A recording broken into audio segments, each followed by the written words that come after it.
So the Digital Learning Initiative at the Carnegie Library of Pittsburgh is designed to give teenagers in the city of Pittsburgh a place to come that's free and has access to all types of equipment, different types of software and things, creative technology, but also what you might call traditional technology, so screen printing and fabric arts and things of that nature. And the idea is just to give them somewhere to have access for creative purposes. If they don't have that in school, if they might not have it at home. The idea is that it's good to encourage that kind of creativity and to give kids who don't have access to that somewhere that they can explore that. In the labs, we have all kinds of activities. We do stop-motion animation, graphic design, filmmaking and photography, screen printing, robotics. The idea is that it's creative work that will be of interest, hopefully, to all kinds of teenagers. So we don't want to limit ourselves to just focus on one thing. The same way that the library collects all kinds of books and materials, we want to make sure that we have the equipment and software to explore all types of creative things.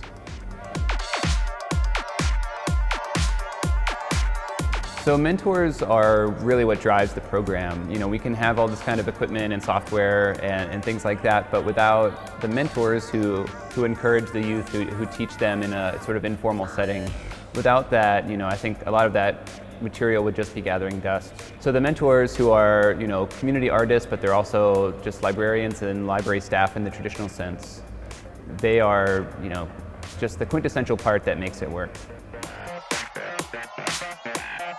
So we have all kinds of, creative projects that are coming out of the labs all the time. A lot of our workshops are these informal activities that get them started. So, like today we're doing stop-motion animation here in Barcelona, but hopefully we are positioning them to do bigger projects and bigger things. Last year we had a really great example. There's a touring exhibit at the local museum came through called Race, Are We So Different?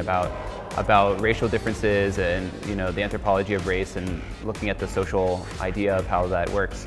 Because ideally, in this idea of connected learning, which is behind our programming, the teenagers who come and use the lab space, can use it to create things that are, mean something in their community or have a social conscience and, something like that. So it's not just learning to use the equipment and the technology to know how to do it, it's to use it to mean something in their lives.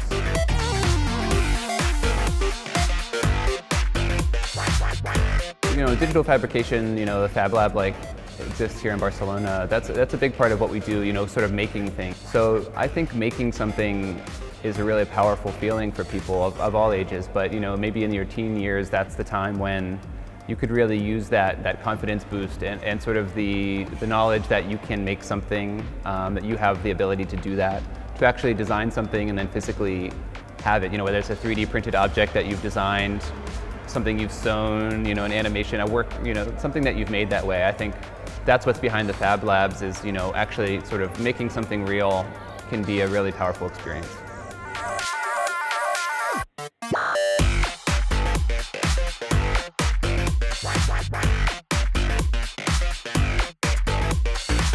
Working with kids in Barcelona has been great so far. They work together very well.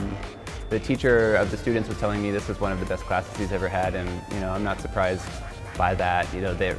They're really creative. They jumped right into the project.